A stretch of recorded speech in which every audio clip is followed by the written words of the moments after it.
नमस्कार दोस्तों, स्वागत है आपका हमारे YouTube चैनल शशि क्लासेस में। दोस्तों, आज की ये वीडियो हम आपके लिए लेके आए हैं। इस वीडियो में हम आपको पीएच के बारे में फुल डिटेल में बताएंगे और इस वीडियो में आपके वो सारे कॉन्सेप्ट क्लियर हो जाएंगे जो अब तक आपके मन में थे। दोस्तों, इस वीडियो में हम आपको पीएच के बारे में बताने वाले हैं और हर एक चीज़ की पीएच भी बताएँगे। तो चलिए देख लेते हैं पीएच को हम कैसे समझ सकते हैं। दोस्तों, यदि बात करें हम लोग पीएच की, तो सबसे पहला हम लोगों का ये क्वेश्चन रहता है कि किसी भी चीज़ को समझने के पहले उस चीज़ को समझ लेना बहुत ज़रूरी होता है। तो हम ये समझ लेते हैं कि पीएच का मतलब क्या होता है। दोस्तों, पीएच का मतलब ये होता है पावर ऑफ हाइड्रोजन, यानी कि हाइड्रोजन की शक्ति। ठीक है, तो देखिए, पीएच का सबसे पहले पीएच के जो जनक माने जाते हैं हमारे सोरेनसन माने जाते हैं, यानी कि पीएच के जो जनक हैं वो सोरेनसन हैं। तो दोस्तों, अगर व्हाट इज़ पीएच कहा जाए तो पीएच का फुल फॉर्म जो होता है वो होता है पावर ऑफ हाइड्रोजन। दोस्तों, पावर ऑफ हाइड्रोजन, ठीक है, नहीं कि हाइड्रोजन की शक्ति। ठीक है, इससे देखिए पीएच से क्या होता है कि किसी भी चीज़ का, किसी भी पदार्थ का, किसी भी विलयन का हम लोगों को जब पीएच मापना हो कि वो क्षारीय है या फिर उदासीन है या फिर अम्लीय है, तो दोस्तों इसी के लिए क्या होता था हम लोगों का, हम जो सोरेनसन थे उन्होंने पीएच स्केल की खोज की, जिससे कि हम किसी भी विलयन, किसी भी पदार्थ, किसी भी घोल के बारे में पता कर सकें कि वो घोल क्षारीय है या फिर उदासीन है या फिर अम्लीय है। तो चलिए दोस्तों देख लेते हैं कि उस स्केल की वो किस तरह से वो स्केल दिखता है। तो यहाँ पे हम आपको ग्राफ करके दिखा दे रहे हैं कि वो किस तरह से दिखता है। दोस्तों हम लोगों का जो ये पीएच स्केल होता है उसकी जो रेंज होती है वो 0 से लेके 14 के बीच में होती है। ठीक है, तो जहाँ कि हम लोगों का सेंटर होता है 7। ठीक है, तो दोस्तों जहाँ कि हम जानते हैं कि ये जो 7 के ये लेफ़्ट साइड जो ये वाला हिस्सा है, ये यहाँ से यहाँ तक, इसके बीच में कोई भी घोल का मान अगर इसके बीच में आएगा तो वो हमारा अम्ल होता है। ठीक है, अम्ल होगा, यानी कि जैसे हो जाएगा 0, 1, 2, 3, 4, 5, 6 एंड 7। ठीक है, तो 7 से इधर के बीच जो आएगा उसे हम अम्ल कहेंगे, यानी कि कोई भी ऐसा घोल जिसका मान 0 से 7 के बीच आए उसे हम क्या कहेंगे, अम्ल कहेंगे। ठीक है, और अब बात आती है खुद में 7 की। अब अगर देखिए कोई भी ऐसा विलयन हो, कोई भी ऐसा पदार्थ हो, अगर उसका मान 7 आता है, 7 पे आके रुक जाता है, तो यानी कि मान जाएंगे हम कि वो उदासीन है। क्या है वो? उदासीन है। ठीक है, अब बात आती है, यहाँ तक तो हम लोग कॉन्सेप्ट क्लियर हो गया होगा कि 0 से 7 के बीच जो भी पदार्थ का मान आएगा वो हम लोगों का अम्ल आएगा, और अगर 7 पे आता है तो वो हमारा उदासीन होगा। और अब बात आती है कि इसके राइट साइड में, यानी 7 से 14 के बीच अगर कुछ भी आ गया तो उसे हम क्या कहेंगे। मान के चलते दोस्तों 8, 9, 10, 11, 12 एंड 13। ठीक है, 7 to 14 के बीच में अगर ऐसा कोई भी घोल, विलयन या फिर पदार्थ का मान आएगा तो वो हमारा क्या होगा, क्षारीय होगा। क्या होगा? बेसिक। ठीक है, बेसिक होगा।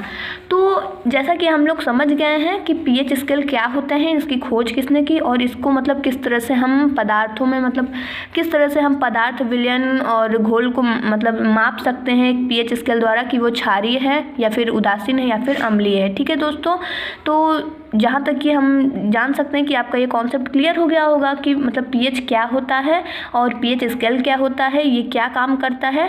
तो दोस्तों एक चीज़ और हम आपको बताने वाले हैं कि जिस तरह से एक पीएच स्केल, ये जो एक पीएच स्केल जिस तरह से पदार्थों का अम्लीय, क्षारीय और उदासीन होना बताता है, उसी तरह से हम लोगों का एक लिटमस पेपर आता है दोस्तों, जो कि ब्लू और रेड में आता है। उससे भी हम लोग इस चीज़ का पता लगाते हैं दोस्तों। ठीक है, तो मान लेते हैं ये रेड है लिटमस पेपर और ये जो है ये ब्लू लिटमस पेपर है। ठीक है, तो दोस्तों पहला क्या होता था कि जो लिटमस पेपर हम लोगों का रहता था वो सिर्फ ये बताता था कि ये जो पदार्थ है या फिर जो विलयन है या फिर जो आपका घोल है वो उदासीन है या फिर अम्लीय है या फिर क्षारीय है। ठीक है, वो क्या है वो सिर्फ ये बताता था। लेकिन हमारा जो पीएच स्केल है ये हमें ये बताता है, कोई भी घोल हो, कोई भी पदार्थ हो या फिर कोई भी विलयन हो, वो बताता है कि उस चीज़ का करेक्ट मान क्या होता है। समझे? यानी कि पीएच स्केल से हम लोगों का ये क्लियर हो जाता है कि मतलब उस चीज़ का मान कितना है। हम लोगों के लिटमस पेपर से सिर्फ ये क्लियर होता था कि वो अम्ल है या फिर उदासीन या फिर क्षारीय है। ठीक है, हम लिटमस पेपर से कैसे पता करते थे? मान लीजिए कोई भी एक घोल है, ठीक है, तो उसमें हम मान लेते हैं रेड लिटमस पेपर डालते हैं उसमें, तो अगर वो नीचे ब्लू हो जाता है तो इससे हमको ये पता चलता है कि वो अम्ल है। ठीक है, अम्ल है।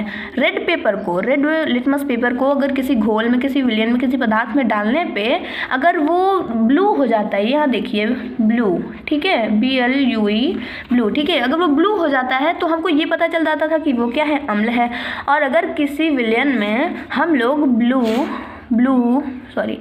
ब्लू लिटमस पेपर को डाल देते थे, मतलब ये ब्लू लिटमस पेपर है, इसे डाल देते हैं, और अगर विलयन में हम लोग डाल देते हैं तो ये अगर रेड हो जाता है, यहाँ देखिए रेड हो गया, ठीक है, रेड हो गया, तो इससे हमको क्या पता चलता था कि ये क्षारीय है। जैसे कि एक हम साबुन को लेते हैं, साबुन को, तो ये मतलब क्षार हो गया। ठीक है, यानी कि इसका देखिए यही है कि ये तो पहले लिटमस पेपर ब्लू था, लेकिन जब इसको हमने विलयन में डाला तो ये रेड हो गया। यानी इससे हमको क्या पता चला कि ये क्षारीय है। क्षारीय क्या समझे? क्षारीय है। ठीक है, तो एक बार और हम एक कॉन्सेप्ट क्लियर कर लेते हैं। अम्ल क्या होता है, क्षारीय क्या होते हैं और उदासीन क्या होते हैं। दोस्तों बात करें अगर अम्ल की, तो अम्ल का मतलब ये होता है दोस्तों खट्टा। मतलब जिस भी पदार्थ में, जिस भी विलयन में या फिर जिस भी घोल में अगर खट्टापन का अनुभव होता है तो उससे हमको पता चल जाता है कि वो अम्ल है। हम उदाहरण लेते हैं, जैसे कि हो गया सिरका, आप लोगों का हो गया, आप लोग खाए होंगे, सुने होंगे, मतलब जो भी सिरका हो गया, नींबू का रस हो गया, ये सब दोस्तों हम लोगों के अम्ल होते हैं। ठीक है, लेकिन हाँ कुछ पदार्थों में ऐसे भी होते हैं कि इनकी मात्रा कम भी होती है, इनकी मात्रा ज़्यादा भी होती है। कुछ पदार्थ ऐसे होते हैं जिसमें मतलब अम्ल कम भी होते हैं और अम्ल ज़्यादा भी होते हैं। ठीक है, तो उस चीज़ का हम कैसे पता करें कि किस में कौन सा अम्ल कम है, कौन सा ज़्यादा है? तो इस चीज़ का हम लोगों को इस तरह से पता चला कि मतलब 7 के अगर जितना इधर जाएगा, यानी कि मान लीजिए कोई भी ऐसा पदार्थ है जिसका मान 1 है, ठीक है, अम्ल में मान उसका 1 आया है, तो मान लीजिए को बहुत ही मतलब वो बहुत ही खट्टा है। और अगर 5, 6 आए तो मतलब अम्ल है लेकिन उतना नहीं है जितना कि मतलब है लेकिन बहुत कम है। ठीक है, तो इस तरह से हम लोगों का यहाँ भी पीएच स्केल की हेल्प हम लोगों की हो गई। ठीक है, अब बात आते हैं क्षारीय की। दोस्तों क्षारीय का मतलब होता है क्या, बेसिक, तो मतलब बेसिक होता है क्षारीय का मतलब।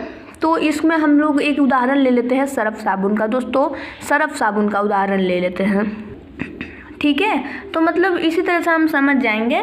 अब देखिए हम लोगों को बात करेंगे क्षारीय पे, तो हम बताए थे आपको सर्फ साबुन है। ठीक है, तो देखिए कपड़े वाले साबुन से आप कभी भी नहाइए तो आपका मतलब शरीर जो होता है, नहाने के बाद थोड़ा सा मतलब शरीर के जो हम लोगों की त्वचा होती है वो थोड़ी सफ़ेद पड़ जाती है, क्योंकि दोस्तों आपको पता है क्षारीय में मतलब क्षार होता है, ये बेस मतलब एसिड दोस्तों, मतलब बेस होता है क्षारीय, मतलब वो उसे मतलब लगाने से क्या होता है कि आपका शरीर सफ़ेद मतलब थोड़ा चमड़ी थोड़ा मतलब सफ़ेद वफ़ेद पड़ने लगता है, तो इससे हम लोग को ये पता चल जाता है कि वो चीज़ हम लोगों की क्षारीय है। ठीक है, अब आप कभी भी एक एग्जांपल करिएगा, आपका जो साबुन होता है उस पर आप ब्लू लिटमस पेपर ला के टच करिएगा तो आपका जो ब्लू लिटमस पेपर है वो रेड में बदल जाता है। ठीक है, ब्लू लिटमस पेपर आपका रेड में बदल जाएगा, यानी कि इससे हमको ये पता चलेगा कि हमारा साबुन जो है वो एक क्षार है, क्षारीय पदार्थ है। क्या समझे? सही हो गया।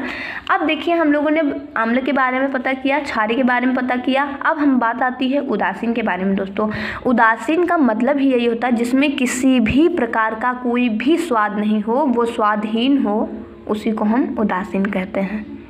ठीक है दोस्तों, हमें इस शब्द से ही ये पता चला है उदासीन माने उदास, माने उदास किसे कहते हैं, मतलब जिसमें किसी भी चीज़ का मतलब कोई भी उसमें ना स्वाद हो ना मतलब कुछ भी नहीं है। उदास का मतलब ये होता है कि मतलब कुछ भी नहीं, सब मतलब ख़त्म। तो उदासीन का हम लोगों को यही पता चल गया कि मतलब उसमें कुछ भी नहीं होता है, यानी कि वो उदासीन होता है, उसमें कुछ भी मतलब कोई भी टेस्ट नहीं है, कुछ भी नहीं है, तो उसे हम उदासीन। हम इसका एग्जाम्पल लेते हैं दोस्तों पानी। हमारा सबसे अच्छा एग्जाम्पल इसके लिए है शुद्ध जल। ठीक है, शुद्ध जल जिसका pH मान होता है 7। ठीक है, हम आगे अभी मतलब आगे आपको बता देंगे, सबको याद करने की एक ट्रिक, बहुत ही अच्छी ट्रिक लाए हैं आप लोगों के लिए। तो शुद्ध जल, आप लोग कभी भी पानी पीते होंगे